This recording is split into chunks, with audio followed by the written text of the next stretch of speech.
जो pituitary gland होती है हमारे दिमाग के अंदर, उसमें दो पार्ट होते हैं, anterior pituitary and posterior pituitary. तो एंटेरियर पिट्यूटरी में ना दो टाइप के सेल्स होते हैं, एक क्रोमोफोब सेल्स एंड क्रोमोफाइल सेल। क्रोमोफोम तो जो क्रोमोफोब जो सेल्स है वो 50% है, ठीक है।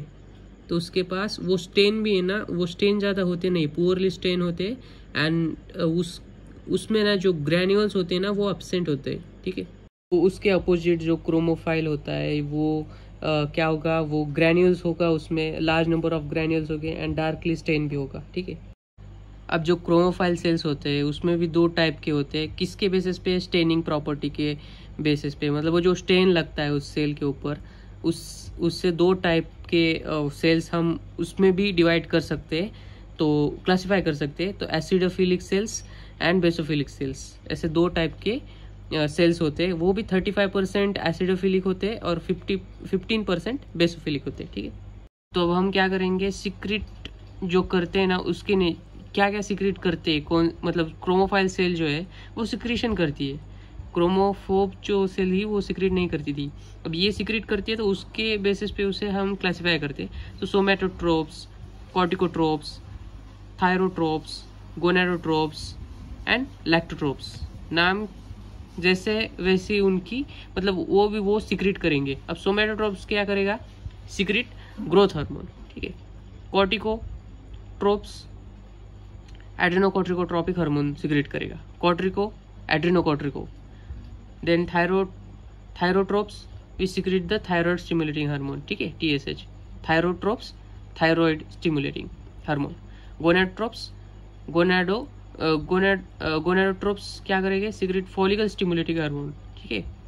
फॉलिकल गोनाड्स है ना, तो गोनाड्स के लिए दो हो गए, कौन से, एक तो FSH एंड LH, ठीक है, luteinizing hormone and follicle stimulating hormone.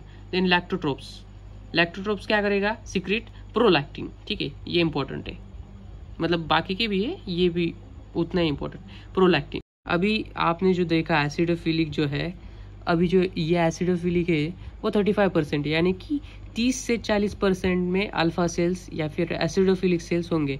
तो इसमें ये बता क्या रहा है, ये सोमेटोट्रोप्स जो सेल्स है एंड लैक्टोट्रोप्स जो सेल्स है, ये देखो ये बोल रहा है ये एसिडोफिलिक सेल्स है, ठीक है, एसिडोफिलिक सेल्स है, और वो मतलब एक क्रोमोफाइल सेल्स ही है, बाकी के बेसोफिलिक है, ठीक है। हम क्रोमोफाइल के ही वो देख रहे हैं ना, सारे जो सेल्स है वो क्रोमोफाइल ही है, ठीक है, ये सारे जो सेल्स है 5 टाइप्स वो क्रोमोफाइल ही है, और उसमें भी सोमेटोट्रोप्स एंड लैक्टोट्रोप्स वो जो है वो एसिडोफिलिक है। तो अगर वो पिट्यूटरी ट्यूमर्स अगर होता है तो जो वो क्या करते हैं, वो सोमेटोट्रोप्स जो सेल्स है वो ग्रोथ हार्मोन रिलीज करते। तो ट्यूमर होता है तो अगर वो क्या करेंगे, large quantity of human growth hormone बनाएंगे, तो एसिडोफिलिक ट्यूमर कहेंगे उसे, ठीक है। ह्यूमन ग्रोथ हार्मोन जो होता है, ग्रोथ हार्मोन हमने देखा ना, जो कि सोमेटोट्रोप्स वो रिलीज करता है, तो क्या होगा, वो एसिडोफिलिक ट्यूमर क्यों कहते हैं, क्योंकि एसिडोफिलिक, ये जो एसिडोफिलिक सेल्स जो है ना वो सोमेटोट्रोप्स में आते हैं, ठीक है, अल्फा सेल्स से भी कह सकते हैं हम, ठीक है। देखो अभी इस पैराग्राफ में दिया गया है regulation of anterior pituitary secretion. अब उसका जो एंटीरियर पिट्यूटरी जो है उसको जो सिक्रीशन है वो कंट्रोल कौन करता है, तो हाइपोथैलेमस उसे कंट्रोल करता है बाय रिलीजिंग द हार्मोन्स।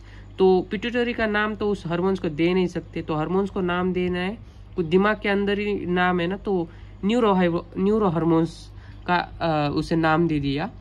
तो वो जो है ना वो कितना कम या ज़्यादा रिलीजिंग हार्मोन्स या इनिबिटरी हार्मोन्स देने हैं पिट्यूटरी को, वो न्यूरो हार्मोन्स यानी कि हाइपोथैलेमस तय करता है, वो न्यूरो हार्मोन्स सिक्रेट करता है। और वो जाते कहाँ से, मतलब ट्रांसफर कैसे होते हैं एंटीरियर पिट्यूटरी में, हाइपोथैलेमो हाइपोफेजियल पोर्टल वेसल से, ठीक है। हाइपोथैलेमो यानी कि हाइपोथैलेमस एंड हाइपोफेजियल पोर्टल वेसल, ठीक है, एक पोर्टल है मतलब वेसल्स, हाइपोथैलेमो हाइपोफेजियल पोर्टल वेसल। अभी हमने देखा हाइपोथैलेमस भी हार्मोन्स, मतलब वहाँ भी क्रिएट हो रहे हैं ना हार्मोन्स, यानी कि सिंथेसाइज हो रहे हैं ना हार्मोन्स। तो वो कहाँ से हो रहे हैं? तो दो पार्ट से, या दो वेरियस पार्ट्स ऑफ हाइपोथैलेमस या कह सकते हैं हम। तो send their nerve fibres axon to median eminence and tuber cinereum. ठीक है, median eminence and tuber cinereum. तो ये दो पार्ट उस हार्मोन्स को सिंथेसाइज करते हैं एंड रिलीज करते हैं। उसी मतलब जो नर्व सेल्स है, ये नर्व सेल्स उस हार्मोन्स को क्रिएट करते हैं, यानी कि सिंथेसाइज करते हैं, और ये जो दो पार्ट है उसमें वो मतलब डाल देते हैं। ठीक है, तो उससे क्या होगा, वो जो ये दो पार्ट्स है वो डायरेक्ट जाके वो हार्मोन्स मतलब यहाँ से ये जो पार्ट है median eminence and tuber cinereum, तो इससे वो हार्मोन जो है वो डायरेक्ट ब्लड ट्रांसपोर्ट, मतलब वहाँ से वो जो हाइपोफेजियल वहाँ से अटैच होगी, हाइपोथैलेमो हाइपोफेजियल पोर्टल वेसल जो है वो अटैच होगी। वो कहाँ अटैच है? वो एंटीरियर पिट्यूटरी को अटैच। तो उसके अंदर क्या है? ब्लड होगा, मतलब किसके अंदर? हाइपोथैलेमो हाइपोफेजियल पोर्टल वेसल के अंदर। तो ये जो दोनों है मीडियन इमिनेंस एंड ट्यूबर सिनेरम, वो जो हार्मोन्स इकट्ठा किए हैं वो वहाँ से ट्रांसपोर्ट करेंगे वाया ब्लड। ठीक है, किस पोर्टल में? पोर्टल वेसल में, हाइपोथैलेमो हाइपोफेजियल पोर्टल वेसल में, एंटीरियर पिट्यूटरी में वो हार्मोन्स आ चुके हैं। ठीक है, कौन से वाले? जो रिलीजिंग एंड इनिबिशन करने वाले जो हार्मोन है, मतलब कैसे कंट्रोल बस कंट्रोल करना है, एंटीरियर पिट्यूटरी को कंट्रोल करना है बस। तो अब हम देखेंगे कि रिलीजिंग एंड इनिबिटरी हार्मोन जो होते हैं, जो कि सिक्रीटेड बाय हाइपोथैलेमस है, तो वो कौन से होते हैं? तो ग्रोथ हार्मोन रिलीजिंग हार्मोन होता है। तो ग्रोथ हार्मोन रिलीजिंग हार्मोन जो stimulates the release of growth hormone. ठीक है, वो क्या करता है? अगर वो रिलीज हुआ हाइपोथैलेमस से तो समझ लेना कि वो स्टिमुलेट करेगा ग्रोथ हार्मोन को, जो कि पिट्यूटरी ग्लैंड में है, एंटीरियर पिट्यूटरी में। तो ग्रोथ हार्मोन्स रिलीजिंग पॉलीपेप्टाइड, अगर ये रिलीज होता है तो stimulate the release of GHRH, यानी कि अगर ये रिलीज होता है तो वो क्या करेगा? स्टिमुलेट करेगा दोनों को भी। एक तो ग्रोथ हार्मोन रिलीजिंग हार्मोन को भी सिक्रेट करेगा, मतलब स्टिमुलेट करेगा, एज वेल ग्रोथ हार्मोन को भी जो कि पिट्यूटरी में है उसे भी वो स्टिमुलेट करेगा। कौन सा? GHRP, यानी कि ग्रोथ हार्मोन रिलीजिंग पॉलीपेप्टाइड। अभी हमने दोनों रिलीजिंग के देखे, अब हम देखेंगे इनिबिशन के। तो ग्रोथ हार्मोन इनिबिटरी हार्मोन जो होता है, जिसे हम सोमैटोस्टैटिन के नाम से भी जानते हैं, वो क्या करेगा? हार्मोन ग्रोथ हार्मोन को जो कि पिट्यूटरी में है उसे उसकी इनिबिट करेगा, रिलीज जो हो रहा है उसे इनिबिट करेगा। किसे? ग्रोथ हार्मोन को इनिबिट करेगा, क्योंकि उसका नाम ही है ना growth hormone inhibitory hormone. Then thyrotropic releasing hormone. अब थायरोट्रोपिक रिलीजिंग हार्मोन है तो इससे हमें पता ही चलता है नाम से कि स्टिमुलेट करेगा किससे? थायराइड स्टिमुलेटिंग हार्मोन को। ठीक है, कौन सा? Thyrotropic releasing hormone. Thyrotropic releasing hormone किससे स्टिमुलेट करेगा? थायराइड स्टिमुलेटिंग हार्मोन को। देन थायराइड स्टिमुलेटिंग हार्मोन किससे क्या करेगी? किसे स्टिमुलेट करेगी? थायराइड हार्मोन को, मतलब ऐसी चेन बनती रहती है। देन कॉर्टिकोट्रोपिक रिलीजिंग हार्मोन, ये हाइपोथैलेमस के अंदर है, वो जाता है फिर वो स्टिमुलेट करेगा एड्रेनोकॉर्टिकोट्रोपिक हार्मोन को। ठीक है, एड्रेनोकॉर्टिकोट्रोपिन रिलीजिंग हार्मोन स्टिमुलेट करेगा एड्रेनोकॉर्टिकोट्रोपिन हार्मोन को, जो कि पिट्यूटरी में होगा। देन गोनाडोट्रोपिन रिलीजिंग हार्मोन क्या करेगा? गोनाडोट्रोपिन रिलीजिंग हार्मोन, तो वो क्या करेगा? किसको स्टिमुलेट करेगा? वो गोनाडोट्रोपिन्स को, जो गोनाडोट्रोपिन्स है जो कि एंटीरियर पिट्यूटरी में हो गया, उससे वो क्या करेगा? उसे स्टिमुलेट करेगा, as well FSH and LHS को भी, यानी कि follicle stimulating hormone and luteinizing hormone को भी स्टिमुलेट करेगा। कौन सा? गोनाडोट्रोपिन रिलीजिंग हार्मोन, जो कि हाइपोथैलेमस के अंदर है। Prolactin inhibitory hormone. अब प्रोलैक्टिन इनिबिटरी हार्मोन क्या करेगा?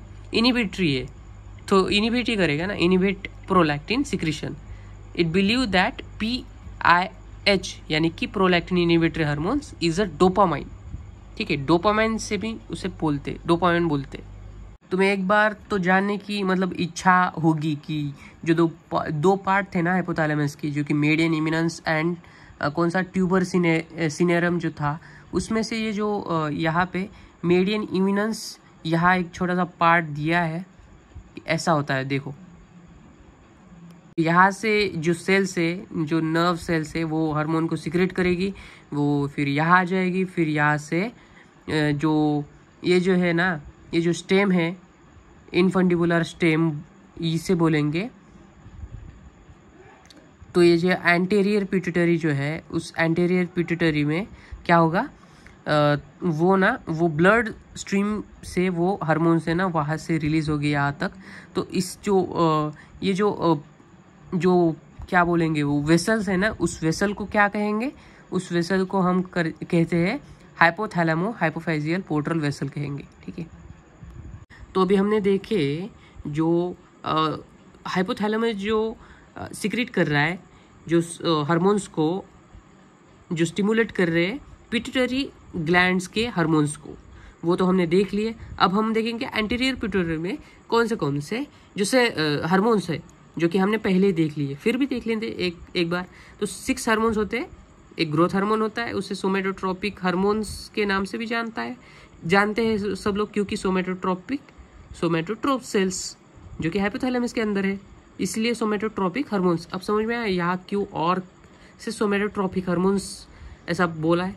ठीक है, वो भी पिट्यूटरी के अंदर, एंटीरियर पिट्यूटरी के अंदर। देन थायराइड स्टिमुलेटिंग हार्मोन, उसे थायरोट्रोपिक हार्मोन भी कहेंगे, क्योंकि थायरोट्रोप्स सेल्स कहीं तो सुने लगते हैं मेरे को। Then adrenocorticotropic hormone, then follicle stimulating hormone. ठीक है, ये एक डायग्राम है, सुपेरियर हाइपोफेजियल आर्टरी, एंड यहाँ बहुत डिटेल में दिया है, ये भी बाद में देख लेते हैं। लेकिन ये पहले ये 4 तो फॉलिकल स्टिमुलेटिंग, 6 तो खत्म कर देते हैं। देन ल्यूटिनाइजिंग हार्मोन, जो कि फीमेल और interstitial in female interstitial cell luteinizing hormone, interstitial cell stimulating hormone, interstitial. और इसे हम देखो, न्यू नेम तो हमें पता चल गया है, फीमेल के अंदर होता है ल्यूटिनाइजिंग, तो उससे हम interstitial cell stimulating hormone, interstitial cell जो है वो स्टिमुलेट करने वाला जो हार्मोन है, वो इसे हम मेल में कहेंगे interstitial stimulating hormone, luteinising hormone को ही। ठीक है, और फीमेल में ल्यूटिनाइजिंग हार्मोन ही कहेंगे। प्रोलैक्टिन होता है एंटीरियर पिट्यूटरी में। Recently hormones beta lipotropin is founded to be secreted by anterior pituitary. अभी पता चला है रिसेंटली, हार्मोन कौन सा, beta lipotropin is found to secrete by the anterior pituitary. नई चीज सीखने को मिल रही है। अभी जो हमने 5 जो हार्मोन्स 6 जो हार्मोन्स देखे, उसमें जो 5 है, पहले 5 जो कि कौन से growth hormone, thyroid stimulating hormone, adrenocorticotropic hormone, follicle stimulating hormone and luteinizing hormone, ये जो 5 है वो है ना, वो जो हार्मोन्स है उसे हम ट्रॉपिक हार्मोन्स के नाम से भी जानते हैं। ठीक है, ट्रॉपिक हार्मोन्स कहेंगे, क्योंकि वो क्या कर रहे हैं, वो स्टिमुलेट कर रहे हैं एंडोक्राइन ग्लैंड्स को। या ग्रोथ हार्मोन्स आल्सो, इससे एक एग्जांपल लिया है, growth hormones also stimulate the secretory activity of liver and other tissue.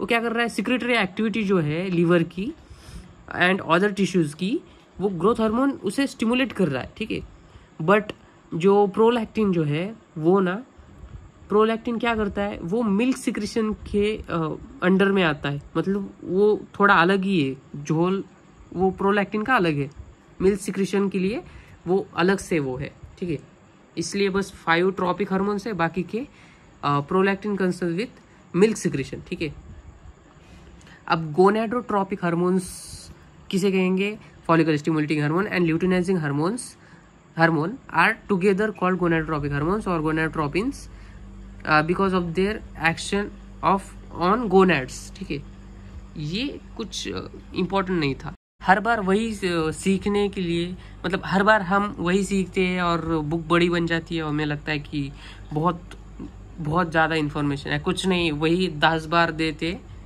हो गया। देखो अभी ग्रोथ हार्मोन जो है वो ट्रांसपोर्ट, ब्लड के अंदर ट्रांसपोर्ट होता है वो तो हमें पता है, लेकिन ट्रांसपोर्ट भी बाइंड करके हो रहा है। देखो ग्रोथ हार्मोन बाइंडिंग प्रोटीन होता है ग्रोथ हार्मोन के लिए, तो वो बाइंड होता है और फिर वो ब्लड स्ट्रीम में घूमता है। देखो इसमें ना एक्शन ऑफ ग्रोथ हार्मोन दिए है, कुछ भी नहीं है, बस ऐसे दिया है। बट इसमें से 2 पॉइंट मुझे बहुत इंपॉर्टेंट लगे, बाकी हमें पता है सब कुछ। अगर ग्रोथ हार्मोन अगर ज़्यादा होता है हमारे बॉडी के अंदर तो अगर सिक्रीशन ज़्यादा होता है तो गिगैंटिज्म ऐसा नाम का एक, मतलब ज़्यादा होता है तो ऐसा एक डिसऑर्डर, डिसीज जो बोल सकते हैं, लीडिंग टू गिगैंटिज्म ऐसा बोला है।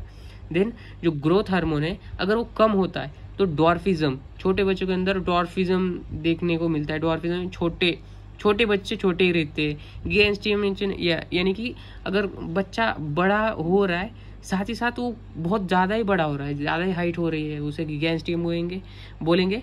एंड डॉर्फिज्म, अब दोनों कॉन्सेप्ट क्लियर है, दोनों डिसीज डिसऑर्डर क्या बोलेंगे, उसे डिसऑर्डर ही कहेंगे। यही है बस, ठीक है। एक्शन अगर ऊंच नीच हो गई एक्शन में तो ग्रोथ हार्मोन। अब ग्रोथ हार्मोन का मेटाबॉलिज्म देखेंगे तो उसमें ना, तो ग्रोथ हार्मोन का मेटाबॉलिज्म नाम से हमें पता चलना चाहिए कि इसमें एनाबॉलिज्म भी होगा एंड कैटाबॉलिज्म भी।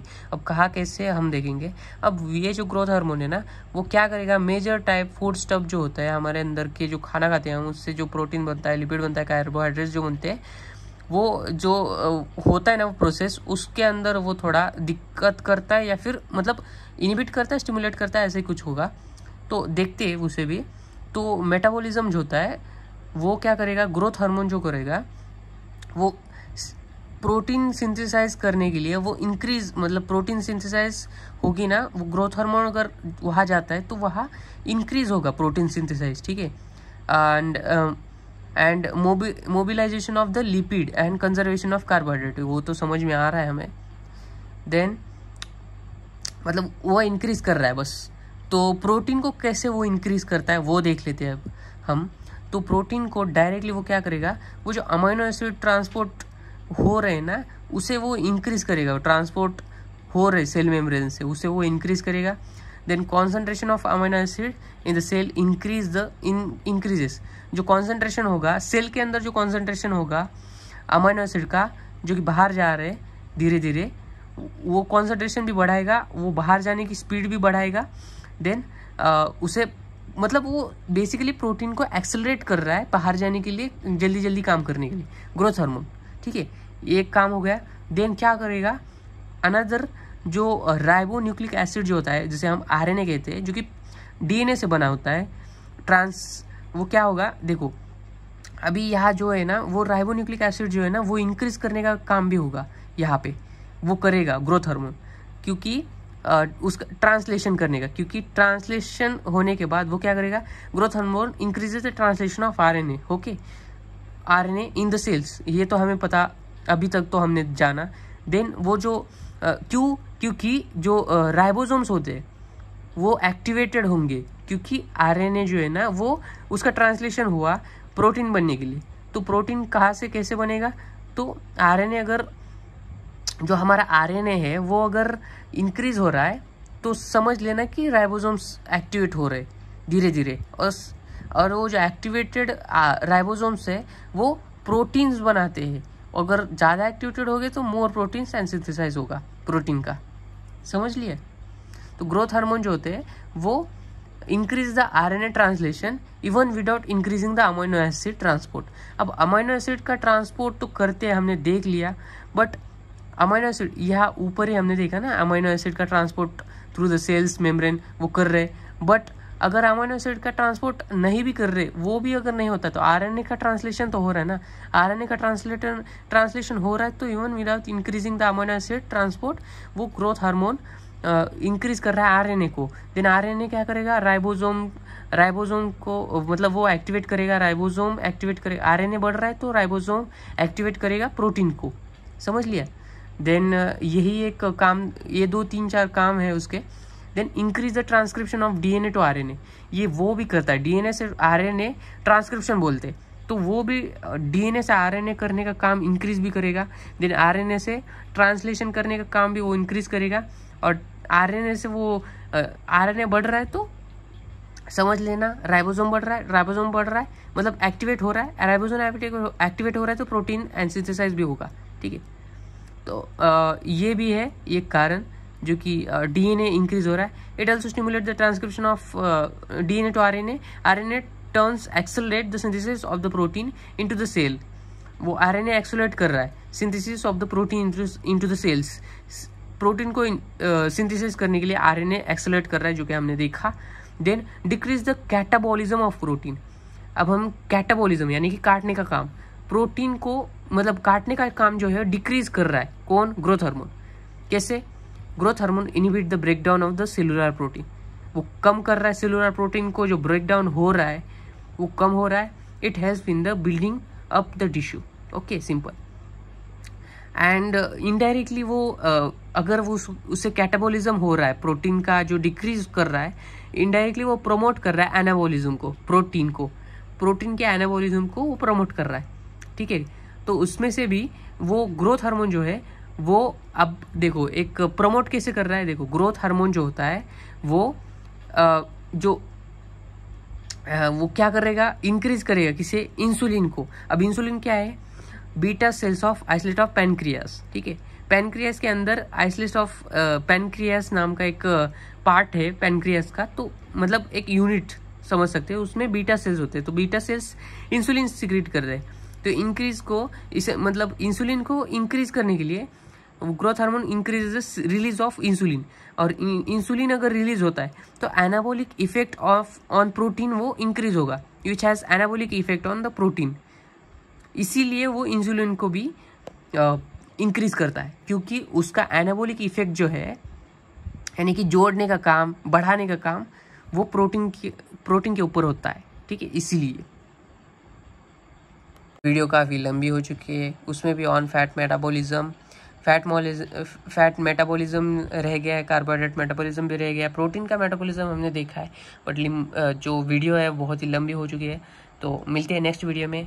अगर वीडियो पसंद आई है तो like, share and subscribe please. Bye.